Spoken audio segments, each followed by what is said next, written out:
స్వామివారి పాదపద్మాలకి ప్రణామాలు. శివోహం దాదాపు ఒక 25 ఏళ్ల క్రితం నేను ఆటగదరా శివ ఆరంభించాక శివ సంబంధమైన కార్యక్రమాలు 2 రాష్ట్రాల్లో ఎక్కడ జరిగినా నన్ను ఆహ్వానిస్తున్నారు. దానికి నా పూర్వజన్మ సుకృతంగా నేను భావిస్తున్నాను. ఈ గోంట కృష్ణ నాకు చాలా కాలంగా పరిచయం.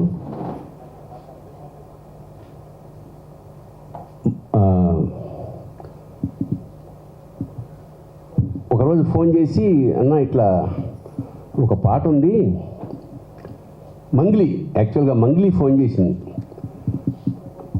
సార్ ఇలా ఒక పాట ఉంది అంటే, గతంలో మంగ్లీ ఒక పాడిన పాట చాలా వైరల్ అయింది, మిలియన్స్లో చూశారు. దాన్ని నేనే ఒక 10-20 సార్లు చూసాను. అంత బాగా ఉంది ఆ పాట, చిత్రీకరణ, రచన అన్నీ బాగున్నాయి.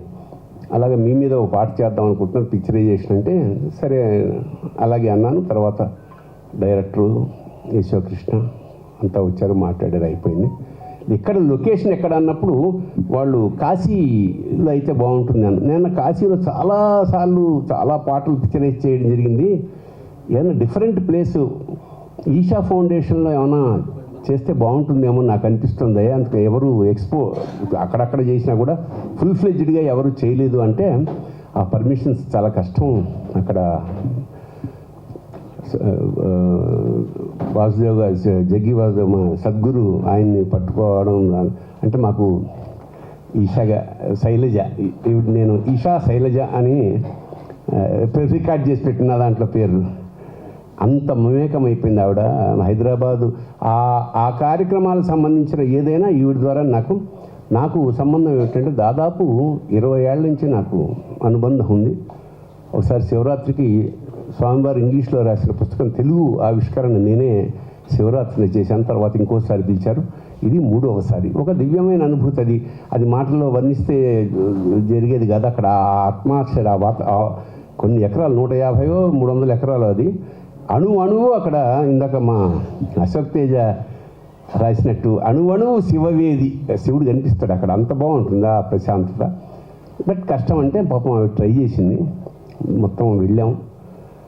ఎవరికి దొరకని అదృష్టం ఏంటంటే ధ్యానలింగంలో జనరల్గా షూట్ చేయనివ్వరు ఎవరు.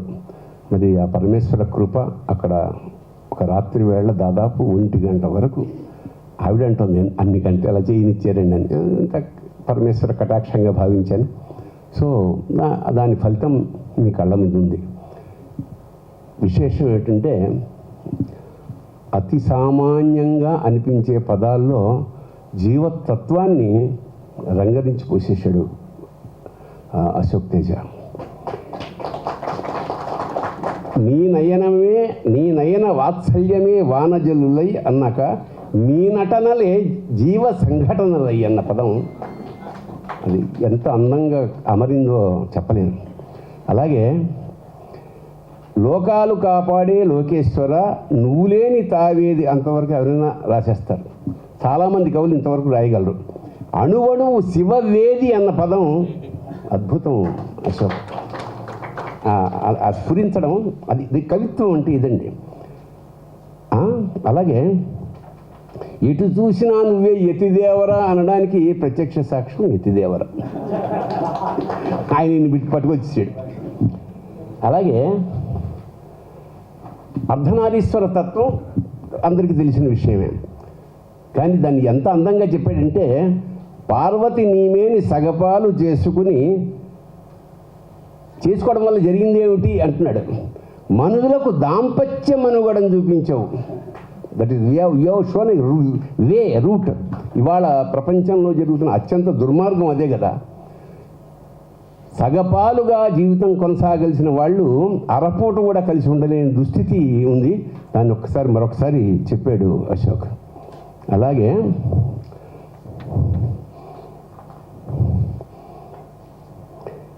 ఇవి కూడా చాలా సామాన్యమైన పదం. ఏనుగు చూస్తే నువ్వు అనిపిస్తావు, నెమలిని కనినా నీ కొమరుడే ఇక్కడ కుమారుడు అని కూడా అనొచ్చు. కొమరుడు అంటే కుమారస్వామి యాక్చువల్గా, కొమరవెల్లి అని మనకి ఇక్కడ ప్రదేశం ఉంది. అక్కడ కొమరెల్లి అంటే కుమారస్వామి అని అర్థం. అంచేత ఆ కుమరుడు బదులు నెమలిని కనినాని కొమరుడే అనిపించడంలో ఆ శ్లేష అద్భుతం. అశోక్ అద్భుతం. అలాగే ఇక ఓంకారం నాకు సాకారం, ఓనమాలకు మళ్ళీ శ్రీకారం అయిన శ్రీ అని చూడతాం కదా మనం ఏదైనా రాసే ముందు, అది ఓనమాలకు పెట్టి ఓం నమ శివాయ, ఓనమాలో అది కూడా ఉంది, ఓం నమ శివాయ సిద్ధం నమ, అది ఆరంభమే రాసేసాడు. అంచేత ఒక శివతత్వానికి పరాకాష్ఠ స్థాయిలో రాసిన అశోక్ తేజకి నా అభినందనలు. అది చాలా అనుభవిస్తూ నేను పాడాను. అంటే ఎప్పుడు నా కళ్ళు అలా స్టన్ అయ్యి తెరిచినట్టే ఉంటాయి. ఎందుకంటే ఆ ధ్యానలింగం చూస్తే ఎవరికైనా అలా అనిపిస్తుంది, ఆశ్చర్యపోవడమే తప్ప ఇంకా నోట మాట రాదు. అలాంటి స్థితిలో ఈ పాటని అభినయించే అదృష్టం నాకు రావడం నా పూర్వజన్మ సుకృతంగా భావిస్తున్నాను. అలాగే నెక్స్ట్ దీన్ని సంగీతం చేసిన మా యశోకృష్ణ అద్భుతంగా అవసరమైన అవకాశం ఉన్న మేరకు అద్భుతంగా చిత్రించిన దర్శకుడు. దీన్ని జాతీయ స్థాయిలో ఆయన వింటుంటే ఫస్ట్ 2 లైన్ వినని జేసుదాస్ పాడుతున్నారేమో అంత అద్భుతంగా గానం చేశాడు ఆయన. ఆయన పేరు మధు బాలకృష్ణ, ప్రసిద్ధ గాయకుడు మలయాళంలో. సో దీన్ని అన్ని భాషల్లోనూ దీనికి ఇవన్నీ రావాలంటే ధనమూలం ఇదం జగత్. సో ఆయన ఇంకోటి అంటే పరమేశ్వరుడు అంటే విభూతిర్భూతిరైశ్వర్యం అణిమాదికమష్టద అణిమా మహిమా చేవ గరిమా లఘిమా దదా ప్రాప్తి ప్రాకామ్యమీశత్వం వశిత్వం చాష్టభూతయ. విభూతి యొక్క లక్షణం ఏమిటంటే భూతి అంటే ఐశ్వర్యం, విభూతి అంటే మహైశ్వర్యం. మనకి డబ్బులు కావాలంటే లక్ష్మీదేవిని కాదు ఈశ్వరుని కొలవాలి. అప్పుడు ఎక్కడైనా సరే దేవాలయ ప్రాంగణాల ముందు మీకు లక్ష్మీదేవి ఉంటుంది, లోపల శివుడు ఉంటాడు. అన్నయ్య ఇవ్వనా వీడికంటే ఇవ్వమంటాడు. అలా అంచేత విభూతి అంటే ఉంటే ఐశ్వర్యం. ఆ పరమైశ్వర్యం కావలసిన వాడు వాళ్ళ శివమాల్లో ఉన్న మా రెడ్డి గారు దీనికి కారకులు అన్నమాట. ఐశ్వర్యం ఎప్పుడు విభూతి కాబట్టి రుద్దుతాం. దానికి మరో పరమార్థం ఏమిటంటే ఎంత ఐశ్వర్యమైనా విభూతిరా యాదవ అని చెప్పడం, అంజలి శ్రేష. సో ఇలా ఇంత అద్భుతమైన సమ్మేళనంతో ఈ పాట రూపొందింది.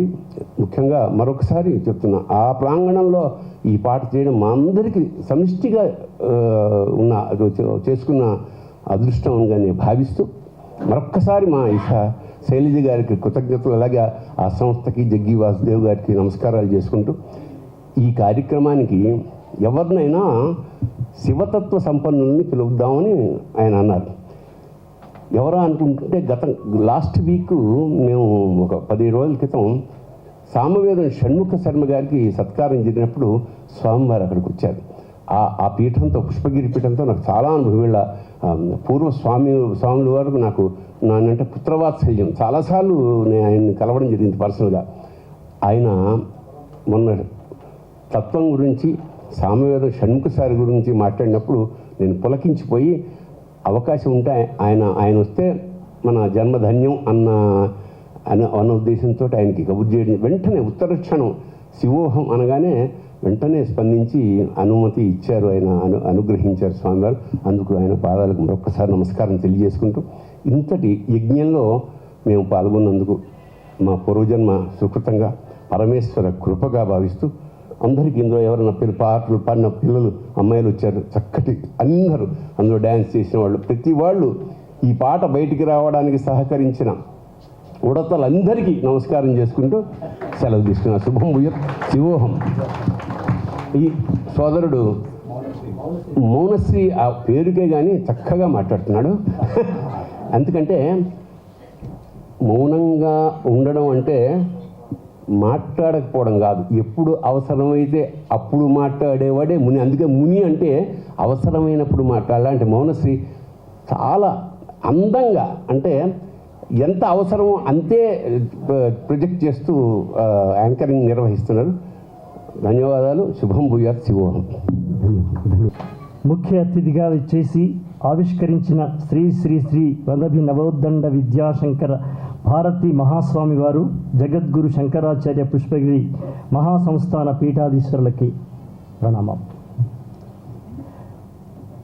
నా ఈనాటి ఈ దశకు నా సినిమా దిశకు కారణమూర్తి తనికెళ్ళ భరణి గారు. 1994 సెప్టెంబర్లో ఆయన నాతో మొదటి పాట రాయించకపోతే ఇవాళ స్వామివారి పక్కన నేను ఇక్కడ కూర్చునే అవకాశమే లేదు. తనికెళ్ళ భరణి గారే స్వామి నన్ను సినీ రంగంలోకి తన చిటికిన వేలు పట్టుకుని తీసుకొచ్చి మొదటి పాట రాయించినటువంటి కరుణాభరణుడు. నమస్కారం. ఈ గీతానికి నాకు పుత్ర సమానుడు నిర్మాత కేశవరెడ్డికి, నిర్మాత కేశవుడు, పాట శివుడు. ఈ పాట నేను రాసిన తర్వాత నేనేదో తోచినట్టుగా పాడేస్తాను, సంగీత దర్శకుని ప్రాణాలు తోడేస్తాను, నువ్వు ఇట్లా వాడినావు, ఈ మళ్ళీ ఎట్లా రాయాలి, ఎట్లా చేయాలి అంటుంటాడు అనమాట యశో. ఈ పాటను రాసిన తర్వాత యశో కృష్ణ ఇంత అద్భుతంగా చేసినాడన్న. ఆయన ట్యూన్కు నేను రాయలేదు, నేను రాసిన అక్షరాలకు ఆయన స్వరాలు పోసినాడు. అక్కడ అది ఈశ్వరార్పణమైంది ఇవాళ. అలాగే వేదిక మీద ఉన్నటువంటి పెద్దలు గోయల్ గారు వచ్చారు, ఆయన హిందీలో ఇది రాస్తున్నారు. అలాగే ఇప్పుడు చెప్పినారు కన్నడంలో రాశారు, తమిళంలో రాసినారు వివేక్, కన్నడ వరదరాజన్ గారు రాశారు, తమిళంలో వివేక్ గారు రాశారు. ఇప్పుడు రాయబోతున్నది గోయల్ గారు హిందీలో రాస్తున్నారన్న. 4 భాషల్లోకి ఇది వస్తుంది. అట్లాగే వీణాపాన్ వచ్చినాడు, గౌతమ్ గారు వచ్చినారు. మా మౌనశ్రీ మల్లిక్ గురించి భరణి అనే కరెక్ట్గా చెప్పారు. మౌనశ్రీ మల్లిక్ అనేకమైన కవిత్వం పుస్తకాలు రాసిన తర్వాత సినిమాలో పాటలు రాయడం మొదలెట్టాడు. మీరు ఊహించరు, రాఘవేంద్రరావు గారి ఒక సీరియల్లో 850 పాటలు రాశాడన్న మౌనశ్రీ. ఆ సీరియల్ పేరేంటారు? కోయిలమ్మ కృష్ణ తులసికి 800 పాటలు రాసినాడన్న. ఈ గీతం రచించాలని కేశవరెడ్డి మా ఇంటికి వచ్చాడు. కేశవరెడ్డి మా అబ్బాయి చైతన్య, వాళ్ళిద్దరూ ఫ్రెండ్స్. నేను గుర్తుపట్టలేదు. ఒకప్పుడు మామూలు వీధిలో ఉండే పిల్లాడు కేశవ్, ఇవాళ వీధులకు వీధులే భవనాలతో నింపేస్తున్నటువంటి రియల్ ఎస్టేటర్గా మారిపోయినాడు. ఈ పాట ఇట్లా ఆవిష్కృతం అవుతుందని మేమైతే ఊహించలేదు. నేను కానీ యశోకృష్ణ కానీ ఎవరూ ఊహించలేదు. కొన్ని జరపబడతాయి, జరగవు, ఇట్ హ్యాపెన్స్. లేకపోతే స్వామివారు రావడం ఏంటి, నేను రాయడం ఏంటి? నాకు జీవితాన్ని, సినీ జీవితాన్ని ఇచ్చిన మహానుభావుడే ఇందులో గొప్ప పాత్ర వహించి పూర్తిగా పాటంతా అభినయించడం ఏంటి? ఇదంతా జరపబడింది, మేము జరపలే. నాకు శివుడు అనగానే ఒక వైవిధ్యంగా కనిపిస్తాడు. విష్ణుమూర్తి కనిపించే విధానం వేరు, బ్రహ్మ కనిపించే విధానం వేరు, కానీ శివుడు కనిపించే విధానం నాకు కొత్తగా అనిపిస్తుంది. ఆ శివరాజధాని కైలాసం నాకు ఎలా అనిపిస్తుందంటే, సమాన విలువలు కలిగించేటువంటి ఒక సమసమాజానికి ఒక కేంద్ర బిందువుగా కనిపిస్తుంది. సమాన విలువలు ఉంటాయి అక్కడ, మీరు ఎక్కడా అది కనిపించదు. ఏ దేవుని యొక్క రాజధానిలోనూ ఎక్కడా కనిపించని విశేషం కైలాసంలో ఉంటుందన్నమాట. అది నాకు చాలా ఆశ్చర్యం వేస్తుంది. సమాన విలువలు కలిగిన సమాజ విలాసం కైలాసం అని ఎందుకంటున్నానంటే, అక్కడ పదవి అహంకారపు కోరలు లేని పాము దొర ఉంటాడు. పాముతో సమానముగా కొలువు తీరిన ఎలుక మీసాల కొస మెలిక మెరుపులు కూడా ఉంటాయి అక్కడ ఎలుక ఉంటుంది, అక్కడ పాము ఉంటుంది. రెండింటికి కూడా సమానమైన విలువ ఉంటుంది. ఒకటినొకరు పీడించవు. బలవంతుడు దుర్బల జాతిని బానిసలుగా గావించారు అన్న శ్రీశ్రీ వాక్యానికి పూర్తిగా వ్యతిరేకంగా కనిపించేటువంటి చోటేదన్నా ఉందంటే అది కైలాసం మాత్రమే. అలాగే నెమలితో ప్రమాదము లేని పాములు గలవచ్చట, అరక ఎద్దులను గోరుతో గీరని భూత పిశాచ శార్దూల దాదాగిరి లేని శంకరగిరి కైలాసం. ఎలుక పీడిత ప్రాణి. ఎలుకని పీడించే మింగే పాము భూస్వామి వర్గపు ప్రాణి. భూస్వామి కూడా. ఎలుక పీడిత ప్రాణి. ఎలుకను పీడించే మింగే పాము భూస్వామి వర్గపు ప్రాణి. పాములను పొడిచి తిను నెమలి పరాన్న వర్గపు ప్రాణి. దుక్కిటెద్దు కష్టజీవి వర్గం. ప్రమధులది వందిమాగదుల వర్గం. సకల వర్గాలను సమన్వయపరిచి సమానవకాశములనిచ్చి సమదృష్టి సారించి పాలించే కైలాసమే నాకు మరో ప్రపంచంలా కనిపిస్తూ ఉంటుంది. మహాశివుడు పర్వతపుత్రిక పార్వతిని పెళ్ళియాడినప్పుడు అతను కొండదొర అనిపిస్తుంది. నీలగలుడు ట్రైబలుడుగా అనిపిస్తాడు.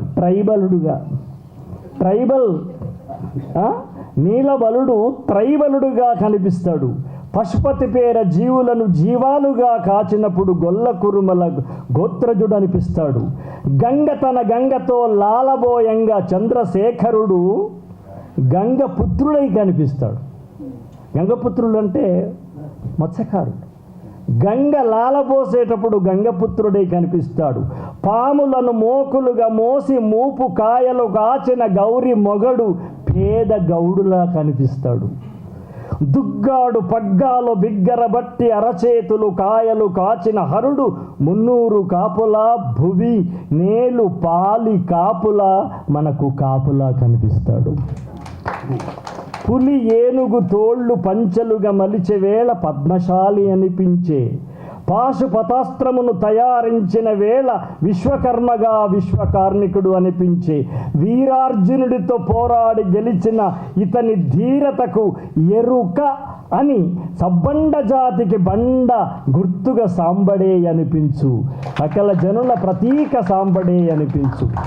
ఇది నేను చూసినటువంటి శివుని యొక్క విశ్వరూపం. ఆ విశ్వరూపాన్ని మనసులో పెట్టుకుని ఆ అర్ధనారీశ్వరుడు ఎవరి కోసం అర్ధనారీశ్వరుడైనాడు. ఇవాళ గోర్లు పెంచుకుంటుంది అని భార్యకు విడాకులు ఇస్తున్న రోజులలో గోర్లు పెంచుకుంటుందని విడాకులు ఇచ్చినారయ్యా. ఏముంది, రాత్రి పడుకున్నప్పుడు కట్ చేస్తే పోయా, దాని విడాకుల దాకా వెళ్ళాలా? లేకపోతే కట్ చేస్తేనే విడాకులు ఇచ్చింది తెలియదు. ఏదో తమలపాకుల్లాగా అయిపోయినాయి విడాకులు. అలాంటి సమాజాన్ని ఊహించినాడా ఏమి? అలా కాదురా భార్య, నీ సెరిసగము పాలు నా మేని సగపాలు పార్వతి అంటాడు శివుడు. మేనిలో సగపాలు. ఇలా ఆయన దగ్గర ఎన్నో నేర్చుకోవచ్చు. సకల సృష్టికి ఆయన ఒక ప్రతిబింబంలా కనిపిస్తాడు. ఆయనదొక కాలి చెప్పులు లేని ఓ మామూలు పేదలా కనిపిస్తాడు. ఆయన తల్లి లేని పిల్లాడు. మన పాలకురికి చెప్పినాడు కదా, తల్లి కలిగ నేల తల జడలు గట్టు. ఆయనకు అమ్మ ఉంటే నూనె వేసి జడ వేసి మంచిగా దువ్వేది కదా. అమ్మ లేని పిల్లాడు. అమ్ముంటే విషం దాగనిస్తుందా? అమ్మలేని పిల్లాడు. అమ్ముంటే బూడిద బుసుకొనిస్తుందా? అమ్ముంటే శ్మశానంలో ఉండనిస్తుందా? అమ్మలేని పిల్లాడు. తల చిక్కులెరుగని వాడు శివుడు.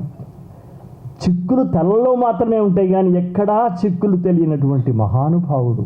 నిజమైన మానవులకు ఉండాల్సిన మానవులకు ఇలా ఉండాలిరా అని చెప్పినవాడు. విషాన్ని, ప్రపంచం కోసం విషాన్ని తాగినవాడు. ఇక్కడ మంట పెట్టుకున్నవాడు. ఎవరుంటారు అక్కడ? ఎవరుంటారు అక్కడ? ఇవాళ మనుషుల్లో ఇక్కడ మంట లేనిది ఎవరికి? ఇక్కడ బాధ లేనిది ఎవరికి?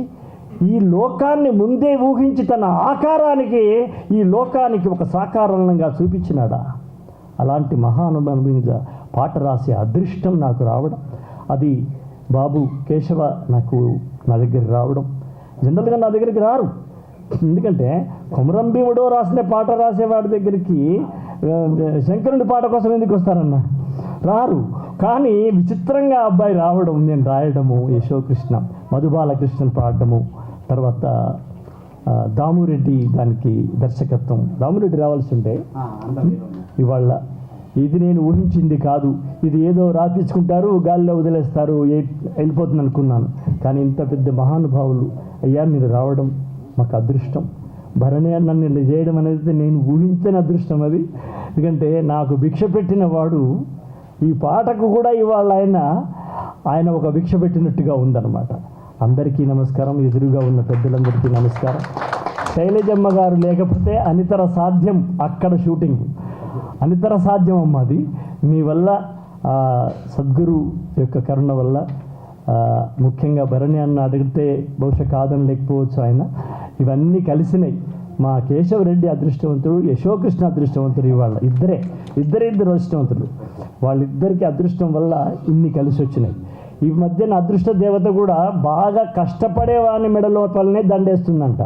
ఉట్టి కూర్చుంటే దండ ఎట్లా, కష్టపడేవాడిని వెదికి మరి అదృష్ట దేవత దండ వేస్తుంది.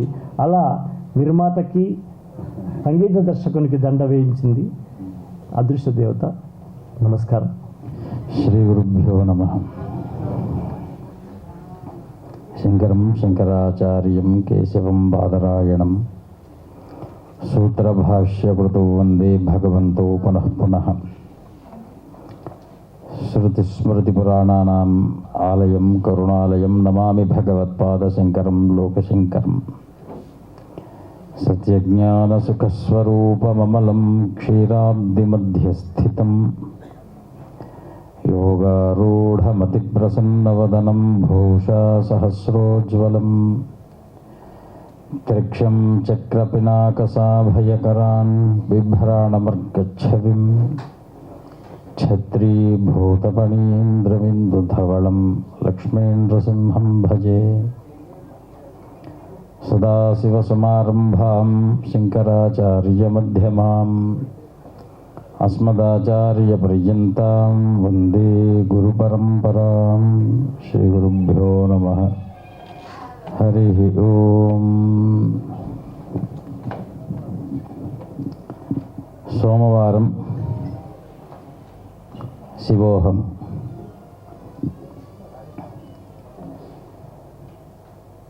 ప్రదోషకాలం. ప్రమథగణ పరివేష్టితమైనటువంటి కైలాస పర్వత ప్రాంగణం ఈ సభ శివోహం. ఎందుకంటే శివగణం మాత్రమే రాగలిగినటువంటి శివకీర్తన శ్రవణానికి మీరందరూ వచ్చారు అంటే మీరందరూ శివుణ్ణి అహం అనుకున్నారు కాబట్టి ఇక్కడికి వచ్చారు. మాకు తనికెళ్ళ భరణి గారు ఫోన్ చేసి శివోహం పాఠ ఆవిష్కరణ, దానికి మీరు రావాలి, మీ చేత్తో ఆవిష్కరణ చేయాలన్నారు. మామూలుగా అయితే సోమవారం సాయంకాలం పూట మాకు పీఠ అర్చన వారాల్లో సోమవారం మాకు అధికంగా ఉంటుంది. కానీ ఆ అర్చన ఈ అర్చన రెండూ కూడా సమానమైనటువంటి రచనా సామగ్రితో శుద్ధాల అశోక్ తేజ గారు శివోహం అనేటి ఒక అద్వైత సిద్ధాంత భావనను కలగజేశారని చెప్పి ఆ అర్చనను కొద్ది కాలానికి ఈ రచన ఆవిష్కరణకు వచ్చేసాం ఈవేళ సోమవార కాలాన్ని. దాంట్లోనే వారు అన్నారు ట్రైబలుడు అని. నిజంగానే అది చాలా అద్భుతమైనటువంటి సమన్వయం. ఎక్కడా లేనటువంటి భావన ఒక్క కైలాస పర్వతంలోనే మనకు కనిపిస్తుంది, అద్వైత భావన. అక్కడ రెండవది లేదు, ప్రతిదీ శివమయం. ఎవరికి వారు శివుణ్ణి చూసి ఈయన నావాడు అనుకుంటూ ఉంటాడు కనుకనే కైలాస పర్వతంలో ప్రమథగణాది భూత పరివేష్టితుడైనటువంటి ఆ శివుడు మౌనంగా ఉంటే శివగణములైనటువంటి ప్రమథగణాలన్నీ కూడాను కీర్తనతో శివోహమని నర్తిస్తూ ఉంటాయట. అదే ఈవేళ వారు గానంలో మనకు చూపించారు. ఒక్కొక్కరు ఒక్కొక్క గానాన్ని చూసేటువంటి దృష్టికోణం ఒక రకంగా ఉంటుంది. వారి వారి వృత్తిని ఆత్మభావన బట్టి, వారి యొక్క ఆలోచన సామగ్రిని బట్టి వారు ఆ కీర్తనలో ఉండేటువంటి అర్థాన్ని భిన్నమైనటువంటి రుచితో అవగాహన చేసుకుంటూ ఉంటారు. భరణి గారు చెప్పారు అందులో ఉండేటువంటి అంశాలు కొన్ని. ఏమిటి? జలగంగ జడను ముడిచి గరళమును గొంతుకని నుదుటిన నిత్యాగ్నులను దాచుకొని పార్వతి నేమి సగభాగం బిచ్చి మనుజుడికి దాంపత్య మనుగడను నేర్పితివి. చూడండి, అది వారి యొక్క దృష్టిలో అద్భుతమైనటువంటి జీవన ప్రమాణం. అంటే వారు ఇవ్వదలుచుకున్నటువంటి మెసేజ్ ఏమిస్తున్నారు మనకు? ఈవేళ సంసారం ఎలా ఉండాలి, ఎన్ని బాధలు ఉన్నప్పటికీ కూడా నీ వారిని నీలో నీగా అహంగా శివోహంగా చూసుకోవాలి తప్ప నీకున్న అహంతో ఎదుటివారిని శవాలుగా మార్చేటువంటి పరిస్థితికి తేకూడదు. ఇది ఈరోజు శివోహంలో మనము మానవాళికి ఇచ్చేటువంటి ఒక మహా ఉపకారమైనటువంటి వార్త.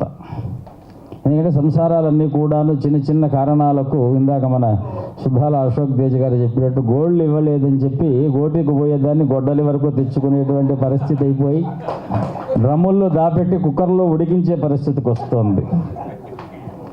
కాబట్టి అవేవీ లేకుండా శివుడి తత్వాన్ని ఒకసారి మనసారా ఈ పాటను చదివితే శివుడికి ఎంతటి కష్టం ఉన్నప్పటికీ కూడా కష్టాన్ని ఇష్టంగా మార్చుకొని తన వారిని హక్కును చేర్చుకునేటువంటి ఆ ముక్కంటి ఒక ఇంటిలో ఉండేటువంటి వారిని అందరూ కూడా తన ఒంటిలో ఉండేవారిగా చేసుకుంటున్నాడు. తన ఇల్లు కాదది, తన ఒళ్ళు అనుకుంటున్నాడు. తన ఒళ్ళే ఇల్లై తన వారికి అందరికీ కూడా ఇలలో ఎలాంటి యోగములు కలగజేయాలో ఇందాక మన వారు చెప్పారు. యోగము అనిమాదిభిరష్టద విభూతిర్ భూతిరైశ్వర్యం. దానికి ఇంకొక పేరు కూడా ఉన్నది, భస్మము అని. ఎందుకంటే ప్రపంచంలో ఏది కాలినా చివరి రూపం అద్వైతం భస్మం. అది పెట్టుకునేటువంటి వాడు శివుడు. దానికి సుగంధం లేదు, దానికి రూపం లేదు, రంగు లేదు, రుచి లేదు, ఏమీ లేదు. ఎక్కడ పడితే ఎక్కడ దొరుకుతుంది. ఎక్కడైనా మనం అలంకరించుకునేటువంటి తత్వంలో ఆయన్ని మనం ఏమంటున్నాము అంటే ఆ అద్భుతమైనటువంటి శివతత్వాన్ని అఘోర తత్వము అని మనం పిలుస్తున్నాం. ఆ అఘోరతత్వం ఎలా ఉంటుంది అనేటువంటి విషయాన్ని కూడా వారు అద్భుతంగా ఆ తత్వంలో రాస్తే శివోహం శివోహం శివోహం శివోహం శివా ఓం శివా ఓం శివా ఓం శివా ఓం. అఘోరతత్వంలో అహం లేదు, ఓమే ఉంది. దాన్ని ఈవేళ మనకు హోం కావాలి అంటే ఆ హకారం ఓం అనే దాన్ని మరిపింపజేస్తుంది. మనకు హోం వద్దనుకున్నాం అనుకోండి, ఓము మన ఓన్ అవుతుంది. దీన్ని తెలుసుకున్నటువంటి వాడు నిజమైన జ్ఞాని. దీన్ని వదులుకున్నటువంటి వాడి యొక్క బతుకు ఎటువంటి దారిలో వెళుతుందో మనకు ఆ తెలియనటువంటి ఒక ప్రయాణం లాంటిది. కాబట్టి అనేకం మేము చూసేటువంటి పదం శివోహం అనగానే ఇదేదో మాకు అద్వైత సిద్ధాంతానికి చాలా దగ్గరగా ఉన్నటువంటి అహం బ్రహ్మాస్మి అనేటువంటి పదం హంస శివ అంటున్నాం.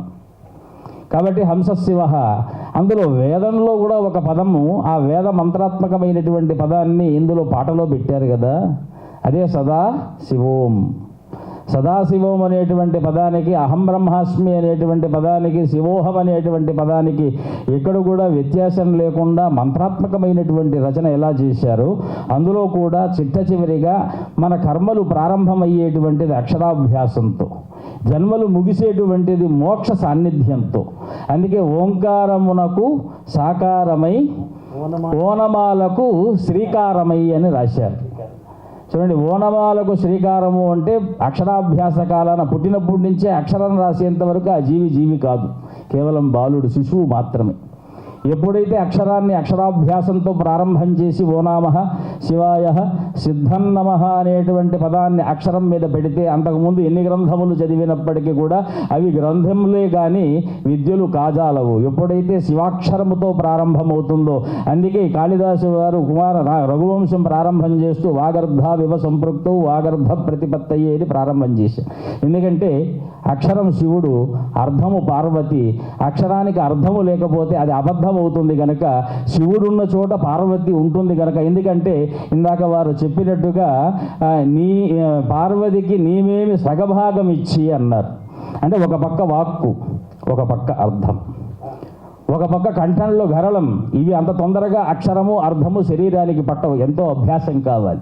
ఆ అభ్యాసం అనేటువంటి గరళంలోనే చాలామంది చిక్కుకుపోయి విద్యకు దూరమయ్యి విద్యను పొందలేనటువంటి జీవితంతో లోకంలో అజ్ఞానపు కారణమైనటువంటి ప్రారంధము చేత అనేక కష్టాలతో అకృత్యాలకు అధర్మానికి పాల్పడేటువంటి వారికి ఆ లైన్ ఉంది చూశారా సమాజానికి. అదొక పెద్ద మెసేజ్. ఏమిటి? పార్వతీ పరమేశ్వరుల ఆరాధనతో విద్యను ఆరంభిస్తే నీకు అటువంటి ఏదైతే అజ్ఞానం అనేటువంటి ఉందో అది ఉండదు అని కాళిదాసు వారు చెప్పినటువంటి దాన్ని మన సుద్దాల అశోక్ తేజ గారు అందులో చాలా అర్థమైనటువంటి వ్యవహారంతో ఆ పక్కనే ఇంకొక మాట మాట్లాడారు. ఏమిటి అంటే చూడండి ఎంత అద్భుతంగా, నీ వదనము ఉదయ రవిబింబమై భూమికి నీ ఉనికి ప్రతిబింబమై. చూడండి, నీ వదనము నిజానికి ఉదయించేటువంటి సూర్యుడు వంటిదయ్యా, కానీ ఈ భూమికి నీ ఉనికి ఏదైతే ఉందో ఆయన వస్తాడు పోతాడు, రాత్రిపూట ఉండడు. కానీ రాత్రిపూట ఏదైతే నీ ఉనికి ఉందో అది హృదయంలో ఎప్పుడూ ప్రతిబింబమై ఉంటుంది అని మనకు అర్థం చేసుకునే వారిని బట్టి. కాబట్టి వేదాంతంగా అర్థం చేసుకుంటే వేదాంతంలో అర్థమవుతుంది. విపుల విఖ్యాత విప్లవాత్మకమైనటువంటి కవితా రచనతో వారు అన్ని రంగాల వారినే హృదయాలను స్పర్శిస్తూ ఒక అద్భుతంగా చేసినటువంటి ప్రతి చోట శివుడే ఉంటాడు, ప్రతి మాట శివుడై పలికింప చేస్తాడు. మనం పలికినటువంటి దానికి ఎక్కడో ఒక చోట సత్యానికి కానీ అసత్యానికి కానీ ఫలితం తప్పక ఉంటుంది. కాబట్టి మనిషి జాగ్రత్తగా ఆ పలుకును పలకాలి. ఆ పలుకును మనం అబద్ధంగా పెడితే అబద్ధమైనటువంటి అసత్య కర్మలను మనం అనుభవించాలి. అదే సత్యంగా మనము యథార్థాన్ని తెలుసుకొని శివజ్ఞాన ప్రాప్తమైనటువంటి జీవితం మనుగడను సాగిస్తే ఆ శివుడు మనకు ఎప్పుడూ కూడా మంగళకరుడై శుభంకరుడై శంకరుడై అద్వైత సిద్ధాంత ప్రతిపాదకుడై మనలో నిజంగా ఏవేవి అజ్ఞానపు బాధలున్నాయో వాటినన్నిటినీ ఎవరైనా తొలగించాలి. అందుకే వేదాంతంలో ఒక మాట మేము అంటాం, జ్ఞానమిచ్చేత్ సదాశివ మోక్షమిచ్చేత్ జనార్దన. మోక్షం రావటం అనేటువంటిది ఒక పదవి లాంటిది. ఆయన తీసుకోనాయన అంటాడు. కానీ ఆయన తీసుకోనాయన అనటానికి ముందు జ్ఞానము అంటే అడ్డంగా ఉన్నటువంటి పొరలన్నింటినీ తెంచేవాడు ఎవరైనా, ఆ పాశముల్ని తెంచేవాడు ఉన్నాడు అంటే ఆయన పశుపతి ఒక్కడే. కాబట్టి ఆ పాశముల్ని మనం ఎలా తీసుకోవాలి, తెంచుకోవాలి అంటే శివనామ స్మరణ అనేటువంటి ఒక మహాకుఠారంతో ఏదైనా ద్వేషము, అహంకారము, బాధ, భయము, దిక్కుతిరినితనము, వైవిధ్యమైనటువంటి వైరుధ్య అవస్థలో క్లిష్టమైనటువంటి కాలాన మానసిక ఉద్వేగ భరితమైనటువంటి సమయాన శివనామము చేయాలి. అది ఈవేళ శివోహం అనేటువంటి ఒక మహా గేయ రచనకు, ఒక పాటకు, ఆవిష్కరణకు, అందులో సోమవార మాఘమాసము అష్టమి సాయంకాలము శాకుంతలంలో ప్రత్యక్షాభిప్రపన్న స్తనభిరవతు రష్టాభిరష్టాభిరీశ అని కాళిదాసు వారు చిట్ట చివరి ఒక పాదంలో చెప్తారు. ఈశ్వరుడు ఎన్ని రకాలు ఉన్నారు? 8 రకాలు ఈశ్వరుడు ఉన్నారు. ప్రత్యక్షాభిప్రపన్న స్తనభిరపతు రష్టాభిరష్టాభిరీశ. కాబట్టి అష్టమి కాలాన, పైగా అష్టమి శివుడికి ఇష్టమైనటువంటి సంఖ్య. సోమవారం శివప్రదమైనటువంటి వారం, అందులో ప్రదోషం శివుడు ప్రత్యక్షమైనటువంటి తన ఆత్మకాలముగా పిలిచేటువంటి కాలం, అందులో శివోహం. ఇక దీని గురించి మనం చెప్పాలి అంటే దగ్గరలో శివరాత్రి. అందులో రచన చేసినటువంటి వారు అశోక్ తేజ గారు, నటించినటువంటి వారు తనికెళ్ళ భరణి గారు, దానికి నిర్మాతగా ఉన్నటువంటి వారు కేశవరెడ్డి గారు. చూడండి, ఎంతోమంది విష్ణువులు పూనుకుంటే కానీ ఒక శివగేయ రచన చేయలేకపోయారు. ఆ రచనను రూపాత్మకంగా తేవాలి. యశోకృష్ణ గారు మ్యూజిక్ డైరెక్టర్. తర్వాత పాట పాడినటువంటి వారు మధుబాలకృష్ణన్ గారు. యశోకృష్ణులు మధుబాలకృష్ణులు. ఎందుకంటే మధువనంలో ఎప్పుడూ మనకు భాగవతంలో బాలకృష్ణుడు ఉన్నాడని ఎక్కడ ప్రమాణం లేదు. మధువనంలో ఉండేటువంటి కృష్ణుడు ఎవరైతే ఉన్నాడో ఆయన్ని గోపికా కృష్ణుడు అంటాం. కానీ మధువనంలో ఉండేటువంటి గోపికలకు కృష్ణుడు మాత్రం బాలకృష్ణుడే. ఈ అన్వయాన్ని తెలుసుకుంటే కృష్ణుడి యొక్క తత్వం మనకు అర్థమవుతుంది. వీళ్ళ ముగ్గురి శ్రమను మనం చూస్తే శివోహం యొక్క అంతరార్థం మనకు అర్థమవుతుంది. ఈ విషయంలో శ్రమించినటువంటి ప్రతి ఒక్కరికి కూడా పరిపూర్ణమైనటువంటి శివానుగ్రహము తప్పక లభిస్తుంది కాదు, లభించింది. ఇంకా 3 భాషలలో ఈ యొక్క పాట రచన గావింపబడి ఆవిష్కరించుకునేటువంటి కాలములు ముందున్నాయి. అది శివానుగ్రహ పాత్రతకు వాళ్ళందరూ కూడా పాత్రులై, గోయల్ గారు, తర్వాత మన కర్ణాటక నుంచి వచ్చారు వరదరాజన్ గారు, తర్వాత ఇంకా ఎవరో రావలసినటువంటి వారు ఉన్నారు, వివేక్ గారు. వారేంటింది తమిళంలో రాస్తున్నారు. చూడండి, హిందీ, కన్నడ, తమిళం, ఫస్ట్ తెలుగు. ఎందుకంటే దేశ భాషలందు తెలుగు లెస్స అన్నారు. అంటే లెస్స అంటే ఒక రకంగా చెప్పాలి అంటే హై లెస్స,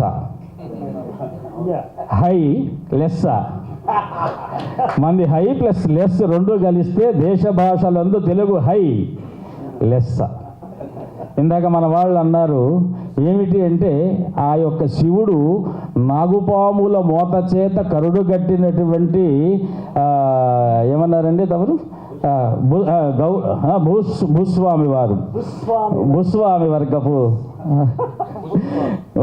భూస్వామి వర్గపు చెందినటువంటి, అక్కడ కూడా ఆ భేదము లేక గంగ స్నానమాడించు వేళ గంగపుత్రుడై, అంటే బెస్తకులంలో వారికి ఏదైతే ఆధారంగా ఉందో దానికి కూడా గంగయే కారణము. లోకంలో భూస్వాములు బుసల్ల కొట్టడానికి కూడా ఆ సర్పములు బుసల కొట్టించేవాడు ఆయనే, కోరలు పీకేవాడు ఆయనే. స్నానము లేక తల్లి లేక ఆ జడలు జటిలంలా మారి చిక్కు పట్టినటువంటి వాడు, చిక్కులు లేకుండా ఉండువాడు ఆ యొక్క శివుడే. అటువంటి అన్ని రకములైనటువంటి తత్వములు కలిసినటువంటిది ఏదైతే మనలో ఉంటాయో, తలలో కాదు మనలో ఉంటాయో, మెదడులో ఉంటుంది. మనమేమో చిక్కు పట్టకుండా అనేక సుగంధ ద్రవ్యాలు పెట్టి జుట్టుని ముడిదీస్తాము, కానీ మనసులో ఉన్నటువంటి చిక్కుల్ని మాత్రం తీసే తైలములు అంజనములు లేవయ్యా. కంటికి పట్టినటువంటి చూపు ఉన్నదన్న అహంకారము చేత కంటితో చూసేవన్నీ నాకు కావాలనుకుంటాము తప్ప ఇచ్చే శంకరుడు నీలో ఉన్నాడా లేదా అనేటువంటి జ్ఞానము మనకు లేదయ్యా. శంకరుడు ఒక్కడుంటే చాలు, అహంకారము పటాపంచులు చేసి సగ జగములెల్ల కూడా చిక్కుల ముడివిప్పు అనేటువంటి విషయాన్ని మనం తెలుసుకున్నామనుకోండి, తలకు పట్టిన చిక్కు కాదు, మనసులో ఉండేటువంటి చిక్కని ఏ అద్భుతమైనటువంటి చిక్కులనైనా సరే చెక్కు పట్టగలిగినటువంటి సమర్థత కలిగినటువంటి పాటకు రచన చేసినటువంటి ఆ శివోహంలో ఉండే లిరిక్స్ ఉన్నాయి చూసారా. మనం రోజు వేదాంత తత్వంతో అర్థం చేసుకుంటే నిజంగా అన్ని ప్రస్థాన భాష్యాలు చదవక్కర్లేదు, అందులో ఉండేటువంటిది మీలో చూస్తే చాలు. ఎందుకంటే మీకంటి చల్లదనము వెన్నెలై వికసించు, వెన్నెలై ఈ నేల, నీకంటి వెలుగులే వేసవులై ఏ వేళ. చూడండి, ఆయన చూస్తే రాత్రిపూట చంద్రుడి కన్నులతో చూస్తూ ఉంటాడు, చల్లగా చూస్తూ ఉంటాడు. అదే పగటిపూట ఉదయించేటువంటి రవిబింబము నీ వదనము అని అన్నారు. పగటిపూట ఇప్పుడు రాబోయేటువంటిది వేసవి కాలం. మనం రాత్రిపూట పడుకునేటప్పుడైనా కళ్ళు మూసుకునేటప్పుడైనా చెప్పాల్సిన పదము శివ నీ వల్ల నేను చల్లగా ఉన్నానయ్యా. తెల్లవారుతో చెమట పట్టి నిద్ర లేచేటప్పుడు శివ శివ నీ వల్ల నేను ఇంకా చల్లబడ్డానయ్యా అని చెప్పుకోవాలి. పోయేటప్పుడు శివ శివ నా ఒళ్ళు శాశ్వతంగా చల్లబడిందయ్యా అని చెప్పుకోవాలి. ఈ చల్ల ఏదైతే ఉందో ఆ శివుడి యొక్క నెత్తి మీద ఉన్నటువంటి గంగమ్మ మనకు అనుగ్రహిస్తే జ్ఞాన గంగగా మారుతుంది. లేదంటే మనల్ని వదిలిపోయి ఈ దేహము అజ్ఞానపు భంగురంలా మారిపోతుంది. కనుక ప్రతి ఒక్కరూ శివోహం అనేటువంటి దీనికి స్వామివారు ఎందుకు వచ్చారు అంటే అందులో ఒక అద్వైతాన్ని శంకరులే చెప్పాలి. ఒకనాటి కాలంలో దేశంలో అనేక మతములు, అది కూడా బహిర్దేశగతమైనటువంటి మతములు కాదు, భారతదేశానికి అవతల ఉన్నటువంటి మతములు కాదు, భారతదేశంలోనే ఉండేటువంటి అనేక మతములు, గణాపత్య, శైవ, వైష్ణవ, శాక్తేయ ఇత్యాది జైన, బౌద్ధ, చార్వాకాది మతములన్నీ కూడా ఎవరిది గొప్ప అనుకుంటూ ఉండేటువంటి సందర్భంలో అందరికీ కూడా సామాన్యమైనటువంటి అద్వైతము ఈరోజు ఏదైతే శివోహంలో పలికినటువంటిదో ఆ రోజు సాక్షాత్తు శంకరుడే భూమియందు శంకరాచార్యులా వచ్చి నిజమైనటువంటి విఖ్యాత విప్లవాత్మక కారుడు ఎవరైనా ఉన్నారు అంటే అది శంకరులు. మన శంకర భగవత్పాదులు ఆనాడు వారు రాసినటువంటి గ్రంథాలన్నిటిలో కూడా మనకేం చెప్పారు అంటే, నీ భావన యందు శ్రద్ధ పెట్టు కానీ నీ భావనకు మూలమైనటువంటి అహంకారమునందు మాత్రము శ్రద్ధ పెట్టద్దు అన్నారు. అందుకే శ్రద్ధావాన్ లభతే జ్ఞానం, ఇవన్నీ కూడా వేదాంతంలోకి దారి తీసి అది అఖండమైనటువంటి సబ్జెక్టు. సగం చెప్పి వెళ్ళిపోతే చిలక కొట్టినటువంటి జాంపండు మళ్ళీ రుచి వచ్చిపోతే అక్కడ జాంపండు ఉండదు, జాము ఉండదు, అది ఎప్పుడూ అయిపోయి ఉంటుంది, జామ్గా ఇంకొకరు వెతికిపోయి ఉంటారు. కనుక ఈరోజు మనం శివోహం అనేటువంటి అక్షరానికి నిజమైనటువంటి శివతత్వాన్ని ఆ భంగిమలు వారు పెట్టారు, చూశారు. ప్రతి చోట కూడా ఏ అక్షరానికి ఏ ముఖ కవళికలు పెట్టారో ఆ ముఖ కవళికల్ని వారు ఎట్లా నటనలోనూ అద్భుతమైనటువంటి ప్రావీణ్యం కలిగినటువంటి వారు మన తనికెళ్ళ భరణి గారు. అందులో శివుడు అంటే వారిది నటన కాదు, చెప్పారు కదా, జీవిత ఘటన అన్నారు. వారు జీవిత ఘటనలో అంతరంగంలో జరిగేటువంటి ఘటనని శివుడు ప్రత్యక్షమైతే ఎలా చేయాలో అలాగా చేశారని మేం భావిస్తూ ఈనాటి ఈ అద్భుతమైనటువంటి కార్యక్రమంలో మా చేతి ద్వారా ఆవిష్కరించాలన్నటువంటి సంకల్పం చేసినటువంటి ప్రతి ఒక్కరికి కూడా మన పీఠం వైశిష్ట్యం 2 మాటలు చెప్పి ముగిచ్చేస్తాం. ఉభయ రాష్ట్రాలలో ఏకైక శంకరపీఠం, సర్వతంత్ర స్వతంత్ర పీఠం, విద్యారణ్యుల వారిచే స్థాపించినటువంటి పీఠం. 2500 సంవత్సరాలు రమారమి శంకర భగవత్పాదులు కైలాస పర్వత ప్రాంతంలో తపస్సును నర్చగా వారికి ఇచ్చినటువంటి స్ఫటికలింగాలలో ఒకటైనటువంటి స్ఫటికలింగం, ఉన్న వాటిలో పెద్దదైనటువంటి ప్రమాణంలో పెద్దదైనటువంటి స్ఫటికలింగం మన పీఠంలో నిత్యం రుద్ర ఏకాదశి పూర్వక మహన్యాస ఏకాదశ రుద్రాభిషేకాలు జరుపుకుంటూ పెద్ద గురువు గారు చెప్పేవారు, నీటిని తెచ్చేంత వరకు అది నీరు, అభిషేకిస్తే అది వజ్రం అనేవారు. శివుడి చెంత చేరనంత వరకు నీరు నీరుగా ఉంటుంది, నీరు కారిపోతూ ఉంటుంది. శివుడికి అభిషేకించిన తర్వాత అది వజ్రమై ఓషధిగా మారుతుంది. తాగినటువంటి వారికి ఆరోగ్యము బంగారమై వారి యొక్క ఆత్మజ్ఞాన వికాసమై ప్రవర్తిస్తుంది. ఇది పెద్ద గురువు గారు మాకు చెప్పినటువంటి మాట. కాబట్టి అటువంటి చంద్రమౌళీశ్వరుడు మన పీఠంలో నిత్యము విరాజితుడై ఏకాదశ రుద్రాభిషేకాలతో నిరంతరము కూడా అర్చింపబడుతూ అందరికీ కూడా అనుగ్రహించటానికి మన భాగ్యనగరంలో పుష్పగిరి మనకు కడపకు 16 కిలోమీటర్ల దూరంలో ఉన్నప్పటికీ కూడా గురువుగారి కాలంలో ఇక్కడికి రావడం, ఇందాక మనకు తనికెళ్ళ భరణి గారు చెప్పినట్టుగా ఇక్కడ చాలా కాలం నుంచి ఈ యొక్క భాగ్యనగర్ ప్రాంతంలో ఉన్నటువంటి 80% దేవాలయాలన్నీ కూడా అస్మద్ గురుదేవులైనటువంటి శ్రీ విద్యా నృసింహ భారతీ స్వామి వారి యొక్క స్వహస్తాలతో ప్రతిష్ట గావింపబడినటువంటివి. అలాంటి ఎన్నో ఇక్కడ చెప్పడానికి లేదు. మరి సినీ పరిశ్రమతో వారికి ఉన్నటువంటి సంబంధం ఎటువంటిది అంటే, ఘంటసాలి గారి దగ్గర నుంచి ఎన్టీ రామారావు గారి దగ్గర నుంచి పీఠాన్ని ముందుకు వచ్చినటువంటి ఆనాటి క్లిష్టమైనటువంటి పరిస్థితుల్లో ఘంటసాల గారు పూరుకొని విప్లవాత్మకంగా పీఠాన్ని ఎండోన్మెంట్ నుంచి అటానమస్గా తీసుకువచ్చినటువంటి చరిత్ర మన పీఠానికి ఉన్నది. ఇలాంటివి అనేకాలు. అందుకే వారు శివోహానికి మీరు రావాలి అని అనగానే ఒక మాట అన్నాం, తప్పక వస్తాము, కాకపోతే మీకు తేవలసినటువంటి రుద్రాక్షలు బాకీగా అలాగనే ఉన్నాయి, మళ్ళీ మేము తెచ్చిస్తాము అని వారికి అన్నాం. తెచ్చారు, వాళ్ళు తెచ్చారా? తప్పక అనేది. అందరికీ కూడా మళ్ళీ సంధ్యా సమయాన, సోమవార సాయంకాలాన, ప్రదోషకాలాన శివుడు నర్తించేటువంటి ఆనంద సమయాన మనందరికీ మనస్సులో ఆ తాండవం ఎలా ఉంటుందో వాగ్రూపంలో, గేయ రూపంలో ఈవేళ ఆవిష్కారం జరిగింది. కాకపోతే మనమంతా కూడా దీన్ని పదిలంగా మనస్సులో దాచుకొని, ఇందాక కీర్తన టీవీ ద్వారా సబ్స్క్రైబ్ చేసుకొని చూడొచ్చు అన్నారు. కీర్తన ద్వారానే వినాలి. వజ్రం కొయ్యాలి అంటే ఇంకొక వజ్రమే కావాలి. వజ్రేన విచ్చతి. ఇంకొక ఛానల్ ద్వారా చూస్తే కూడా దాని యొక్క సామర్థ్యం అంత బాగుంటుందో లేదో మనకు తెలియదు. కానీ కీర్తన టీవీ, ఈ కీర్తనకు పెద్ద టీవీ. ఆ టీవీని మీ లోపల ఆలకింపు చేసుకుంటే అది జగత్తుకు ఒక అద్భుతమైనటువంటి శివుడి యొక్క టీవీని మనం విరాజింపజేసేటువంటి ఆ ఆనందం. టీవీ అంటే ఆనందమే, ఇంకేం దర్పం కాదు, ఆహార్యం కాదు. అందుకే అహం అనేటువంటి శబ్దానికి అహం లేని శబ్దం ఎక్కడ లేదు. అహం అనేటువంటిది అకారాది హకారాంతం, అక్షరాల మధ్య ఉన్నటువంటి దానిని మొట్టమొదటిది అకారం. ఈ చిట్ట చివరిది ఏమిటి? హకారం. కాబట్టి అహం అంటే నాయనా నువ్వు పలికే శబ్దం ఏదైతే ఉందో అది అహం. దాన్ని జాగ్రత్తగా శివమయం చేస్తే శివోహం.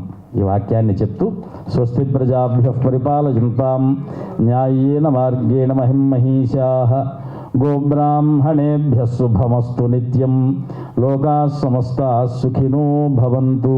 ఈ గేయం చేత వారి యొక్క అక్షరమాలికైనటువంటి అకారాది హకారాంతము శుద్ధాల మన అశోక్ తేజ గారు శోకరహితంగా శుద్ధమైనటువంటి పంక్తులతో ముత్యాల మాలల తేజస్సుతో అల్లబడినటువంటి ఒక శివోహాన్ని మనకిచ్చారు. వారి పేరులో శుద్ధమైనటువంటి మాలలా అల్లినటువంటి అందరి శోకములని విమోచన చేసేటువంటి ఒక తేజస్సు భరితమైనటువంటి కావ్యమునకు నిదర్శనం వారి పేరు శుద్ధాల అశోక్ తేజ గారు. ఈ తేజస్సు ఎక్కడ వెలగాలి అంటే ఒక భరణిలో వెలగాలి. ఆ భరణి ఎక్కడికి వెళ్ళింది అంటే శైలజ గారి సహాయం చేత ఈశా ఫౌండేషన్కి వెళ్ళి అక్కడ ఉన్నటువంటి ధ్యాన మందిరంలో ఈ యొక్క రాగమాలిక అంటే శుద్ధాల అశోక్ తేజ గారి పదాల అల్లిక, కావ్య ప్రవళిక ఇవన్నీ కూడా ఒక రూపాన్ని ధరిస్తే ఈవేళ మనందరికీ కావ్య సుమాలిక. స్వస్తి. నిర్మాత కాలేదు, ఏం కాదు, భరణి గారు సర్వమై శివుళ్లాగా ఈ ఆల్బంలో ఉన్నారు. అది నాకు ఆశ్చర్యం కలిగింది. గాయకుడి చేత పాడిస్తారు, లేకపోతే ఒక స్వామీజీని తీసుకెళ్ళి యాక్ట్ చేయిస్తారు. కానీ నాకు ఆనందం ఆశ్చర్యం ఎక్కడ కలిగిందంటే భరణి గారు నేను యాక్ట్ చేయటం ఏమనుకున్నా, పాడారేమో అనుకున్నా, లేకపోతే రాశారేమో అనుకున్నా. ఆయన చెప్పగానే ఆయన రాయలేదు, ఆయన పాడలేదు. ఒక హీరోగా నాయకుడు లాగా శివుడు లాగా పాత్ర చేశారంటే అమెరికాలో అంటున్నది నిజమే. ప్రతి వాళ్ళు అంటారు ఆయన ఎక్కడండి శివుడండి అంటారు. అయితే ఉడతలాగా నందిలాగా 30 ఏళ్ల బట్టి ఆయనతో ప్రయాణం చేయటం నా పూర్వజన్మ సుకృతం. నన్ను ప్రపంచానికి పరిచయం చేశారు. ఇక్కడ ఇద్దరున్నారు ప్రపంచానికి పరిచయం చేసుకున్న వాళ్ళు. ఇందాక మిత్రుడు అశోక్ తేజ గారు నన్ను పరిచయం చేశారు అన్నారు. నాకు పేరు పెట్టి నన్ను పరిచయం చేసిన కూడా తనికెళ్ళ భరణి గారే. వీణాపాడిన పేరు పెట్టారు. కాబట్టి ఇవాళ కార్యక్రమంలో నా మిత్రుడు, అందరూ మిత్రులే నాకు ఇక్కడ, యశోక్ కృష్ణ గారు, ఆయన యశస్సు మొత్తం ఈ పాటకు పెట్టారు. ఆయన సంపదంతా ఈ పాటలో ఉంది. అద్భుతమైన ఆర్కెస్ట్రేషన్ అండి. ఇంతకన్నా చెప్పలేకపోతున్నాను. అంటే ఒక 20 ఏళ్ల క్రితం 25 ఏళ్ల క్రితం భక్తి పాట ఎలా ఉంటుందో అలా ఉంది. ఇంతకన్నా నేను చెప్పను మీకు. ఈ రోజు ఉన్నటువంటి ధ్వని కాలుష్యం లేకుండా ఆ శబ్దాన్ని, అశోక్ తేజ గారు రాసినటువంటి సాహిత్యాన్ని అమృతత్వంగా మన చెవులకు శ్రవణానందంగా వినిపించేటి వరకు తగిన స్థాయిలో, ఇవాళ మిక్సింగ్ అంటే ఏంటో తెలిసిన, సాహిత్యం వినపడకుండా ఉండటం మిక్సింగ్.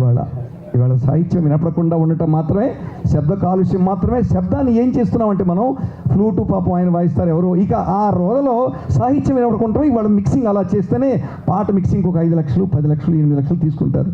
కానీ నా మిత్రుడు ఇవాళ పాట 2 సార్లు విన్నాను. శ్రవణానందంగా, దృశ్యానందంగా ఇవాళ కల్పించారు. వీటన్నిటికీ ప్రాణం నా మిత్రుడు అశోక్ తేజ గారు రాసినటువంటి సాహిత్యం.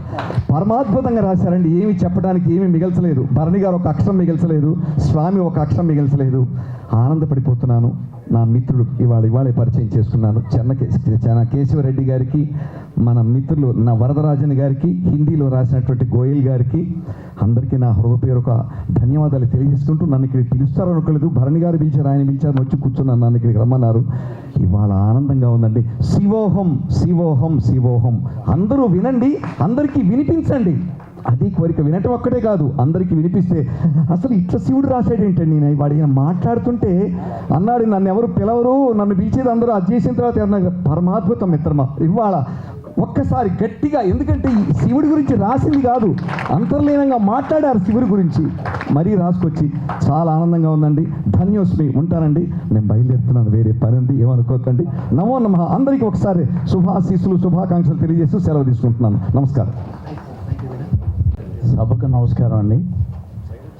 సరస్వతి పుత్రులు అందరూ మాట్లాడారు, కానీ ఒక మాట చెప్తాను. నేను మొన్న సెప్టెంబర్లో కాశీ వెళ్ళాను. అక్కడ ఆటగదరా శివ పాట వేస్తారు. అంటే అన్నయ్య ఎంత ఎదిగాడు అని ఫోన్ చేసి మాట్లాడాను. ప్రతి ఒక ఆర్టిస్టు ఏమనుకుంటాడంటే పాన్ ఇండియా ఆర్టిస్ట్ అవ్వాలనుకుంటాడు. కానీ పాన్ ఇండియా భక్తుడు, శివభక్తుడైన అన్నయ్యకి నేను చాలా ఆనందపడతాను. ఎందుకంటే ఇన్ని లాంగ్వేజ్ల్లో ఆయన యాక్ట్ చేయటం, అది శివుడిచ్చినటువంటి అదృష్టం ఆయనకి. ఈ సందర్భంగా నేను శివుడికి మళ్ళీ ఇంకోసారి అభిషేకం చేస్తాను. మరి మహాశివరాత్రి వస్తుంది కాబట్టి, ఎందుకంటే ఒక నటుడు రచయిత దర్శకుడే కాకుండా ఆ నటుల్లో శివుడి యొక్క అంశంతో శివుని గురించి ఆయన పాట రావటం అంటే వీళ్ళందరూ కలిసి ఆయన ఎన్నుకోవటం అంటే శివుడు ఇచ్చినటువంటి ఆశీర్వచనం, శివుని ఇచ్చినటువంటి భక్తి. అది ఆయనలో ఉన్న భక్తి ఏంటంటే యుక్తి ఉండదు, ఆ భక్తిలో చాలా శక్తి ఉంటుంది. అలాగే అశోక్ తేజ గారు శబ్దలహరి ఉందే, హృదయాన్ని అలా కదిలించేసింది ఆ పాటలో ఉన్నటువంటి పదాలు. సో ఇంత గొప్పవాళ్ళు, ఎప్పుడైనా గొప్పవాళ్ళే. దీనికి ఏమంటే మీరు ఎక్కడ దొరికారండి బాబు, మాకు అదరగొడి చెదరగొడి బెదరగొట్టేశారు. అలాగే ప్రొడ్యూసర్ గారికి నా హృదయపూర్వక కృతజ్ఞతలు తెలియజేసుకుంటున్నానండి. అంటే ప్రొడ్యూసర్లకి ఒక్కొక్కరికి ఒక టేస్ట్ ఉంటుంది, ఈయనకి మాత్రం సూపర్ టేస్ట్ ఉంది. ఆ భగవంతుడు మిమ్మల్ని ఆశీర్వదించాలని కోరుకుంటూ ఈ పాటకు సహకరించిన అందరికీ కూడా హృదయపూర్వక కృతజ్ఞతలు తెలియజేసుకుంటూ సెలవు తీసుకున్నాను. Thank you very much. శివోహం. ఇక్కడ వేదిక పైన ఉన్న పెద్దలందరికీ నా పాదాభివందనాలు తెలియజేసుకుంటూ, నేను యాక్చువల్లీ మా అమ్మగారు అయితే అనంతపురం నుంచి, మా ఫాదర్ కర్ణాటక నుంచి, కాబట్టి నాకు కన్నడ తెలుగు రెండు చిన్నప్పటి నుంచి చదవడం రాయడం నేర్చుకున్నాను. సో అదొక అదృష్టం అనుకుంటా.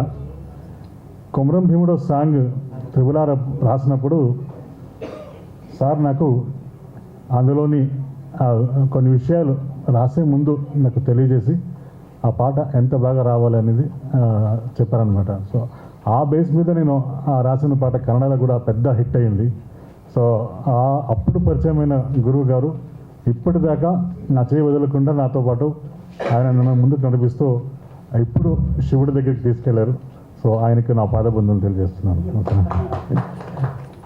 భరణి సార్ బెంగళూరులో కలిసాము. ఎన్నో ఏళ్ళ తర్వాత మిథునం సినిమా అంటే బాలు గారు మళ్ళీ కన్నడ లక్ష్మి గారు ఇద్దరే యాక్ట్ చేసిన పెద్ద సినిమా, గొప్ప సినిమా, ఎన్నో అవార్డ్స్ రివార్డ్స్ పొందుకున్న పెద్ద సినిమా అది. ఆ సినిమాని కన్నడలో మాటలు పాటలు రాసే ఒక అవకాశం నాకు దొరికింది. సో ఆటగదరా శివ పాట రాసేటప్పుడు చాలా భక్తితో శ్రద్ధగా పూజ చేసి ఆ పాట రాశాను అన్నమాట నేను. అది కూడా అంత మంచిగా వచ్చింది పాట. ఆట విధువే శివ చాలా బాగా వచ్చింది కన్నడలో కూడా. సో ఆ రోజు నన్ను దీవించారు భరణి సారు. సో ఆయన దీవెనలు ఎప్పుడు ఉండాలని నేను ఆశిస్తున్నాను. ఈ యొక్క సంగీత దర్శకులైన యశోకృష్ణ గారితో ఇంతకు ముందు కూడా పనిచేశాను. కానీ ఇంత పెద్ద ఒక పాట, ఇంత పెద్ద మంచి పాటని, ఒక పాన్ ఇండియా సాంగ్ని రాసే అవకాశం ఇచ్చిన యశోకృష్ణ గారికి కానీ, సుద్దాల అశోక్ తేజ్ గారికి కానీ, తర్వాత ప్రొడ్యూసర్ కేశవ్ రెడ్డికి కానీ అందరికి కూడా వందనాలు తెలియజేసుకుంటున్నాను. ఈ పాట కన్నడలో కూడా పెద్ద హిట్ అవుతుంది అన్న నమ్మకం నాకు ఉంది. ఎందుకంటే గురువు గారు ఎప్పుడు దీవించి వెళ్ళారు. సో ఆ ఆశీస్సులతో అన్ని భాషల్లో కూడా ఈ పాట పెద్ద హిట్ అవ్వాలని, ఇంకా చాలామందికి ఇది రీచ్ అయ్యి ఇంకా శివుడి సార్ రాసినటువంటి అందులో ఉన్న జ్ఞానాన్ని అందరికీ అందజేయాలని మనస్ఫూర్తిగా ఆశిస్తున్నాను. శివోహం. सर्वे जना सुजनो भवन्तु, सर्वे सुजना सुखिनो भवन्तु. आदरणीय भरणी जी, अशोक तेजा जी, प्रोड्यूसर केशव रेड्डी जी, यशो कृष्णा जी, इन्होंने लिख तो दिया है अशोक तेजा ने, लेकिन वो इतना ज़्यादा पूरी की पूरी शिवलीला उसमें डाल दी है उन्होंने, नंबर 1। दूसरे क्या है, जैसे एक वाल्मीकि की रामायण थी, बाद में तुलसीदास ने साधारण रामायण लिखी। इन्होंने उस कंसेप्ट को जो शिवलीला का था उसको लोक के अंदर पिरो दिया है। तो ये तो कर दिया इन्होंने, लेकिन हमारे पास कितना बंधन है देखिए। सबसे पहले ट्यून का बंधन है, उस ट्यून में फिट करना है। उसके बाद फिर पिक्चर शूट हो चुकी है, विजुअल को मैच करना है, उसके बाद शब्दों को मैच करना है। तो ये बहुत ही मुश्किल काम है, लेकिन अब तक अशोक जी के साथ मैंने कम से कम 100 गाने किए हैं और हमारा हर गाना अच्छा रहा। ये शिव की कृपा है। और एक चीज़ मैं बताना चाहूँगा कि कश्मीर से लेके और कन्याकुमारी तक, रामेश्वरम तक और इधर पूरा जहाँ भी भारत में चले जाओ आप, शिवालय, शिव के मंदिर विष्णु से कम नहीं है, ज़्यादा है। लोग समझते हैं कि शिव की पूजा दक्षिण में ज़्यादा होती है, नहीं। उत्तर में चले जाओ, मैं हरियाणा से हूँ, हर गली में आपको शिव का मंदिर मिलेगा, शिव मंदिर मिलेगा। तो ये बहुत ही मतलब बहुत बड़ी बात है। और एक चीज़ ये है कि शिव का कोई अवतार नहीं है, शिव एक ही है, शिवोहम। और ब्रह्मा का भी अवतार नहीं है, ब्रह्मास्मि एक ही है।